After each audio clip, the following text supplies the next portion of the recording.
Eu te convido a abrir a sua Bíblia.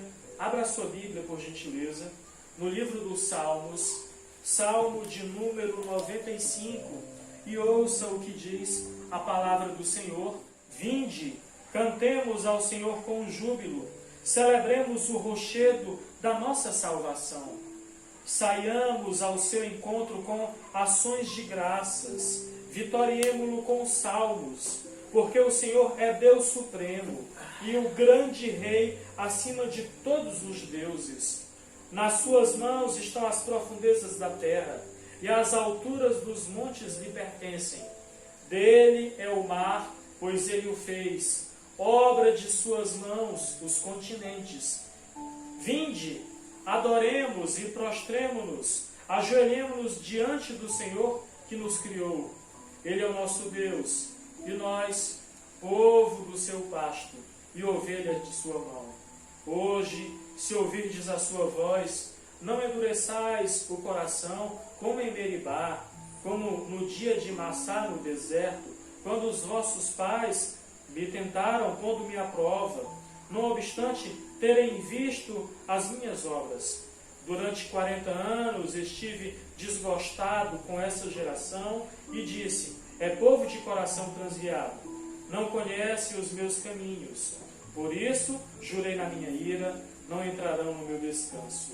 O salmista diz: vinde, cantemos ao Senhor com júbilo, celebremos o rochedo da nossa salvação, e nós iremos cantar hinos, louvores que engrandecem o nome do Senhor, do Inário Presbiteriano Novo Cântico, hino de número 92, A Fé Contemplada.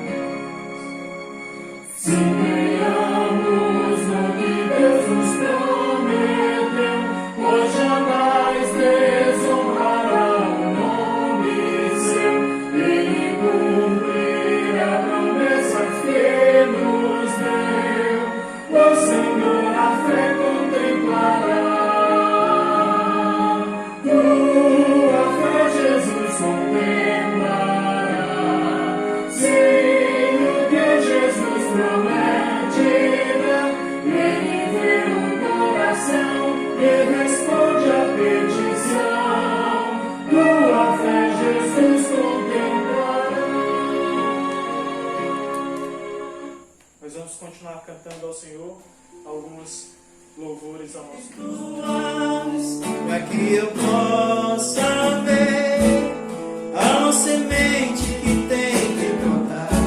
Existe vontades que tem que morrer, morrer para o mundo e viver para Deus. Eu adorar a Deus, viver no seu altar, adorar a Deus e me entregar, adorar a Deus, viver no seu altar, adorar a Deus e me entregar. Depois de falarmos com o Senhor através da oração, esperamos com uma alegria e um anseio no nosso coração de ouvirmos também a voz do Senhor através da exposição da palavra. E eu convido nesse instante você para aquietar o seu coração, para você ficar em estado e atitude de oração e pedir a Deus graça. Pedir: Senhor, usa a vida do teu servo. Usa a vida do teu servo como mensageiro, falando não aquilo que eu quero ouvir, mas falando aquilo que o Senhor tem reservado aos nossos corações. E nós convidamos nesse instante o reverendo Kelvin, que é o mensageiro. E agora, antes de nós irmos à palavra, eu queria orar por você. Vamos abrir o Salmo 51? Esconde o rosto dos meus pecados e apaga todas as minhas iniquidades. Cria em mim, ó Deus, um coração puro e renoves dentro de mim um espírito inabalável. Amados, uma das maiores bênçãos que nós temos é o arrependimento de pecados. Vamos orar nesse momento. Baixe a sua cabeça aí na sua casa. Peça perdão a Deus pelos pecados que você cometeu, pecado de omissão, daquilo que você deveria ter feito e não fez, daquilo que você deveria ter falado e não falou, daquele momento que você deveria ter orado e não orou. Peça perdão dos seus pecados enquanto eu estiver orando por você. Senhor Jesus, perdoa os nossos pecados, perdoa as nossas iniquidades. Te damos graças porque tem alcançado as nossas vidas com um perdão maravilhoso, através do teu precioso sangue, do sangue da nova e eterna aliança, que é derramado em favor de muitos para a remissão dos nossos pecados. Apaga as nossas transgressões.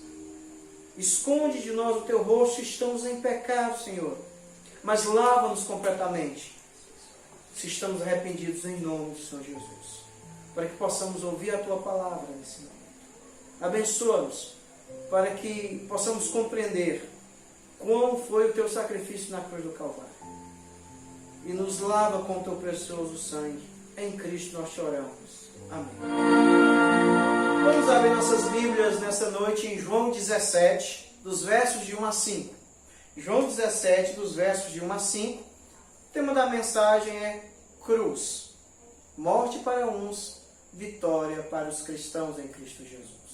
Morte para uns, mas vitória para os que estão em Cristo Jesus. João 17, de 1 até o verso de número 5. Você abre aí o Evangelho de João, capítulo 17, de 1 ao 5, diz o seguinte: Tendo Jesus falado estas coisas, levantou os olhos no céu e disse: Pai, glorifica a teu Filho, para que o Filho te glorifique a ti. Assim como lhe conferiste autoridade sobre toda a carne, a fim de que ele conceda a vida eterna a todos os que lhe deste. E a vida eterna é esta: que te conheçam a ti como o único Deus verdadeiro e a Jesus Cristo a quem enviastes. Eu te glorifiquei na terra, consumando a obra que me destes, que me confiastes para fazer. E agora, glorifica-me, ó Pai, contigo mesmo, com a glória que eu tive junto de ti antes que houvesse mundo. Queridos, cruz, para uns morte, para os que estão em Cristo Jesus, vida eterna. Em nossos dias, a cruz tem sido o emblema dos nossos últimos acontecimentos. Não pode morrer ninguém de Covid-19 sem descer à sepultura. E a cruz tem sido o símbolo da mortandade no Brasil. Ontem mesmo, no jornal aqui do Ceará, eu vi uma coisa aberrante, mostrando túmulos vazios, para que a população ficasse totalmente amedrontada, e mostrando cruzes daqueles que morreram e foram ceifados a sua vida com esta doença. No entanto, quando olhamos para o texto que nós lemos, nós vemos uma oração, e Jesus Cristo nos leva a entender que nós precisamos entender o verso 16, o capítulo 16. Porque em primeiro lugar ele diz assim: tendo Jesus falado estas coisas, levantou os olhos. Falou o quê? No capítulo 16, João escreve que Jesus Cristo falou do Consolador, mas também falou de Deus para os discípulos. Agora, Jesus Cristo vai falar dos discípulos e da sua igreja para Deus em oração. Vou falar da sua vida. Nós temos que entender que Jesus nos ensina 4 verdades acerca da salvação através da cruz. Pois nesse momento, segundo os comentaristas que nós pesquisamos, queridos, diz que esse texto se deu já às portas do Gólgota, às portas da cruz, às portas de Jesus ser entregue para ser morto. E Jesus sabia que tinha chegado a sua hora.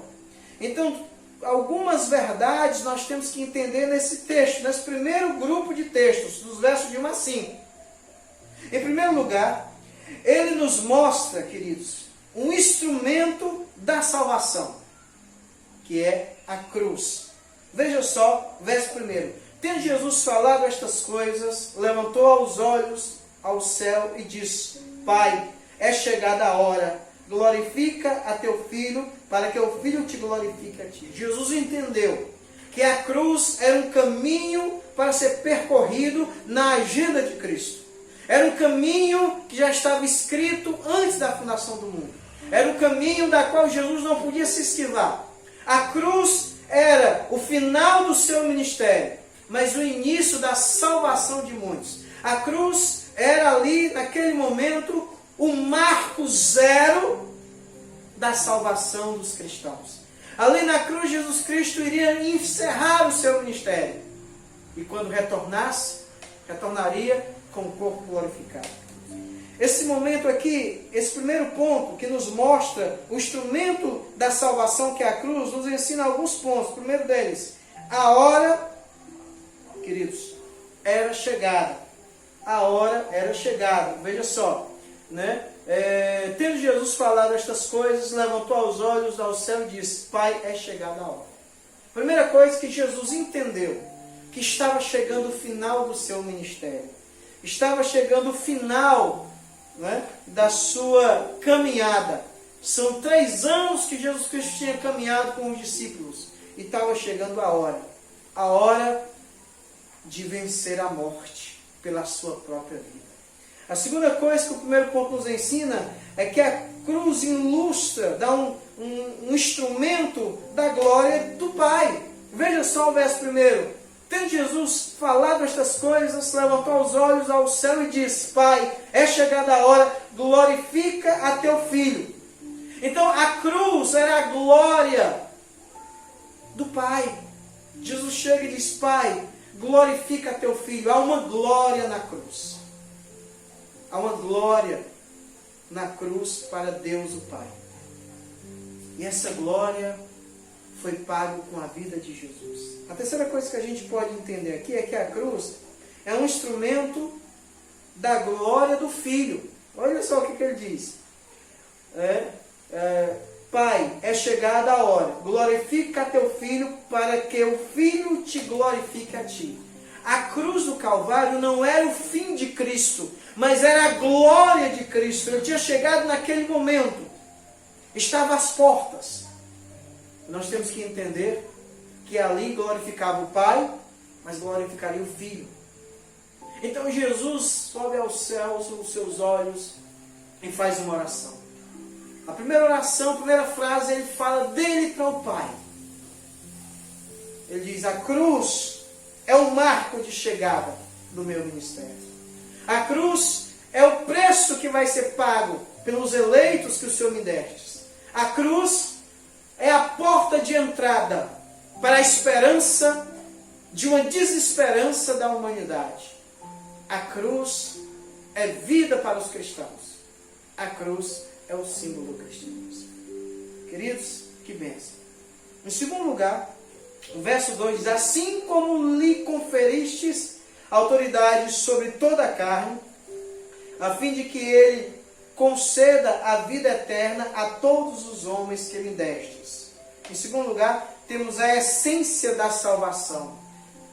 Jesus aqui, ele ora, e essa oração é nos dado a revelação da essência pura da vida eterna, através da cruz. Veja só, assim como lhe conferiste autoridade sobre toda a carne, a fim de que ele conceda a vida eterna a todos os que lhe destes. Olha só, a eleição incondicional, a todos os que lhe destes. Olha aí a eleição incondicional. E a vida eterna é esta: que te conheçam a ti, o único Deus verdadeiro, e a Jesus Cristo a quem enviaste. A essência da salvação. E essa essência da salvação nos ensina algumas coisas. A primeira delas é que Jesus recebeu autoridade para dar a vida eterna, verso 2. Não é isso que diz? Assim como lhe conferiste autoridade sobre toda a carne. Jesus tem autoridade. E essa autoridade culminaria na cruz. Jesus venceria a morte, triunfaria sobre Satanás, pisaria a cabeça da serpente, para nos dar a vida, porque Ele comprou-nos com o preço da sua vida, da sua carne, do seu sangue. É Jesus. Quem é Jesus? Jesus é o Deus que se entregou por nós. Jesus é o Deus que tem autoridade para dar a vida. Ela existe, ela é real, ela está conosco, Ela chama-se Jesus. Amados, Jesus tem autoridade para dar a vida eterna. E essa autoridade é para dar a vida eterna a todos os que lhe destes. A todos que chegaram pelas mãos do Pai, Jesus Cristo morreria por essas pessoas. Jesus Cristo não morreria por o mundo inteiro. Nós já vimos isso na quinta-feira passada, no estudo. Mas o sangue de Jesus Cristo é suficiente para os seus eleitos. Seria para o mundo inteiro se o mundo inteiro fosse eleito. Mas o mundo inteiro não é eleito. Muitos prevaricarão da palavra de Deus. Muitos apostatarão da fé. Muitos amedrontados com o medo que existe dentro de si, abandonarão a fé em Jesus Cristo. Mas os seus eleitos, não. De maneira nenhuma. Ficarão firmes. Porque Jesus tem autoridade para dar a vida eterna a quem quer. Segunda coisa que a gente aprende no segundo ponto. A vida eterna é conhecer o único Deus e em Jesus se conhecer Deus. A vida eterna é esta, que nós conhecemos um Deus e em Jesus conhecemos o próprio Deus encarnado. Queridos, a vida eterna é conhecer a Deus. Quem é Deus? Deus é um Espírito eterno, infinito, imutável em seu ser, cheio de poder, sabedoria, santidade, bondade e de imutabilidade. Deus não muda. De Deus nós não podemos zombar. De Deus nós temos que adorar. Queridos, a vida eterna é conhecer esse Deus que se manifestou em Cristo Jesus. Que se manifestou em Cristo Jesus. E Jesus Cristo é o Deus Emanuel, é o Deus encarnado, é o Deus que vestiu pele de homem, vestiu pele humana e veio morar entre nós, cheio de graça e de verdade. E nós o conhecemos. E nós temos escritos por muitos anos, provando este Evangelho de Jesus Cristo. Vemos a sua glória, porque a nossa vida não pode ser transformada sem que Cristo nos chame como o bom pastor. E nós ouvimos a sua voz, e nós caminhamos. A vida eterna é conhecer o único Deus, e em Jesus se conhecer a Deus. Filipe, certa vez, dizendo: Senhor, mostra-nos o Pai, isso nos basta. E lá em João 14, Jesus Cristo olha para Filipe e diz: Filipe, há tanto tempo estou contigo e não me vês? Quem vê a mim vê o Pai. Como dizes tu, mostra-nos o Pai? Jesus Cristo. Nós só podemos entender o Pai quando entendemos o Filho. Nós só podemos compreender Deus o Pai quando entendemos Deus o Filho, Jesus. Em terceiro lugar, a consumação da salvação está na cruz. Veja o versículo de número 4. Eu te glorifiquei na terra, consumando a obra que me confiastes para fazer. E agora, glorifica-me, ó Pai, contigo mesmo, com a glória que eu tive junto de ti antes que houvesse mundo. Vamos entender esse texto. Primeira coisa, queridos, Jesus Cristo chega e diz: eu te glorifiquei na terra, consumando a obra que me confiastes para fazer. A cruz é tão importante que ela é a linha de chegada da consumação da obra de Cristo. Nós vamos ver, queridos, em João 19:30, quando a dívida pelos nossos pecados é paga. Jesus estava na cruz, já tinha se cumprido toda... Quando, pois, Jesus tomou o vinagre e disse: está consumado, e inclinando a cabeça, rendeu o Espírito. Queridos, nós aprendemos aqui 3 coisas maravilhosas. A primeira delas é que a palavra, quando Jesus Cristo toma o vinagre, e o vinagre era um remédio para aliviar a dor. Ele cumpre as Escrituras na cruz. Ele cumpre a vontade de Deus de pendurado no madeiro. Ele cumpre a vontade de Deus ali pregado naquela cruz. E a palavra-chave desse texto é: está consumado. Existiam 3 coisas que aconteciam em Jerusalém, Israel, na época de Cristo. Consumado é uma palavra grega chamada tetelestai, que significa alguém que tinha uma dívida e pagava essa dívida e rasgava o contrato da dívida, ele gritava: tetelestai, essa dívida está paga. Também acontecia quando alguém ia comprar alguns bens, ele recebia esses bens e ele dizia: tudo está pago, tetelestai. Jesus Cristo, quando chegou na cruz do Calvário, ele viu que tinha glorificado na terra, tinha consumado a obra que Deus tinha dado a ele. Em 17,4, Jesus diz isso na sua oração. E essa obra que ele consumou é uma obra que nos dá a entender que nós não temos dívida para pagar, porque Jesus pagou a nossa dívida lá no Calvário. Em Isaías 53 diz: ele levou sobre si as nossas enfermidades e as nossas dores. Ele carregou sobre si, e o seu sangue derramado por muitos. Nós temos a dívida paga em Jesus Cristo. A cruz é a prova da dívida paga, do cancelamento dos nossos pecados em Cristo Jesus. Que bênção de Deus. E por fim, em quarto lugar, a recompensa da salvação, queridos. Temos a recompensa da salvação. Versículo 5. E agora glorifica-me, ó Pai, contigo mesmo, com a glória que eu tive junto de ti antes que houvesse mundo. Queridos, é interessante, nós vemos alguns pontos aqui. Jesus, em primeiro lugar, pede para reassumir a glória que ele tinha junto do Pai. Então vamos entender esse versículo aqui. Quando Jesus Cristo diz: olha, e agora glorifica-me, ó Pai, contigo mesmo, com a glória que eu tive junto de ti antes que houvesse mundo, ele disse: essa glória que eu deixei, essa glória que eu deixei por um certo período de tempo, para cumprir a tua vontade, para salvar o meu povo, para salvar o teu povo, para salvar os teus eleitos, que são meus eleitos agora, porque tu me destes esses eleitos.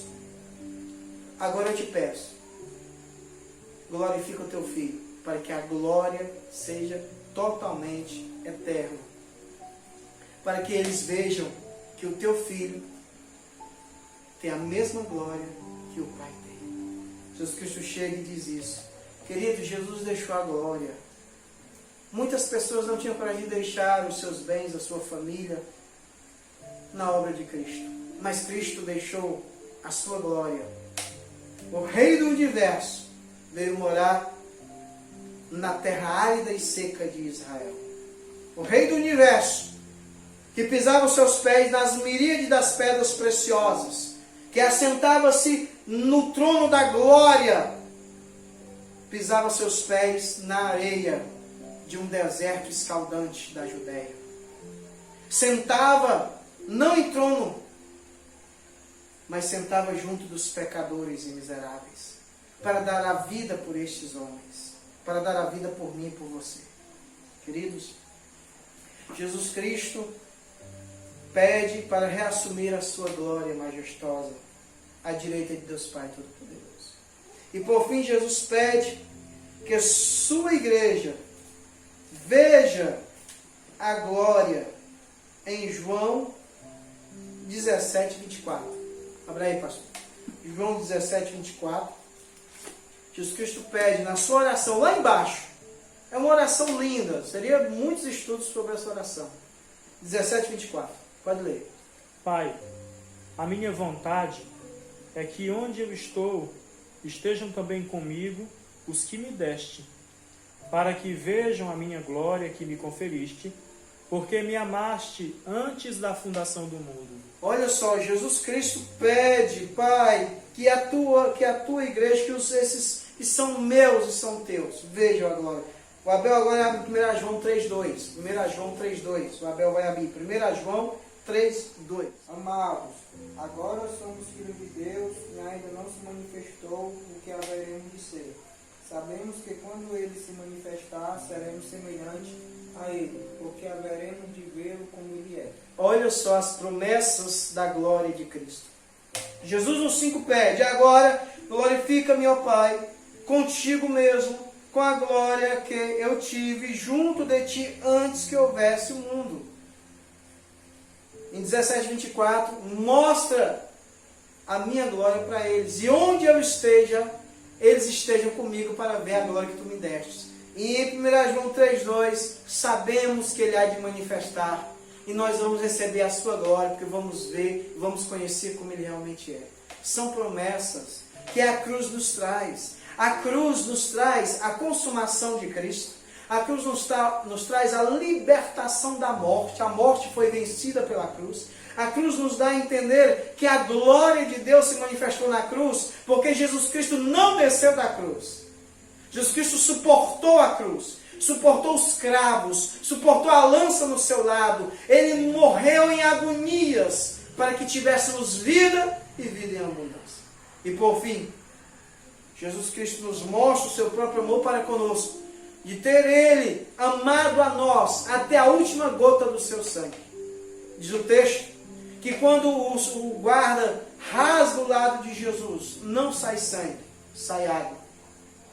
E pesquisando na medicina, só tem duas maneiras do sangue se transformar em água. Duas. A primeira delas é se você contrair uma leucemia. O sangue matando os glóbulos vermelhos. A segunda, segundo a medicina moderna, é quando o coração explode. A água do corpo entra nas veias e você só sangra água. Jesus não tinha doenças. Então nós podemos até entender, fazer essa conjectura, de que na cruz, Jesus, por amor a nós, o seu coração foi quebrado, moído, estraçalhado por amor a nós. Por fim, queridos, quero fazer algumas aplicações nesse momento. A primeira delas é que entenda que a cruz não é só símbolo de morte, mas também de vida. Sem ela, Jesus não poderia ressuscitar. E sem ela, o Pai não poderia receber o pagamento que o Filho fez por nós.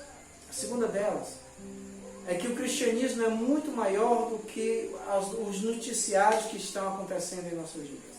E por fim, esse Jesus que completou a sua obra aqui na terra, nos ensina também três coisas. Primeiro, Jesus obedeceu até a morte e morte de cruz. Segundo, Jesus foi um filho da qual nós nunca poderemos ser, mas em Jesus podemos vencer, porque Ele está à direita de Deus Pai Todo-Poderoso. Terceiro, Ele, ao ser assunto aos céus, fez uma promessa que voltaria para receber a sua igreja para si. E essa promessa está na palavra de Deus.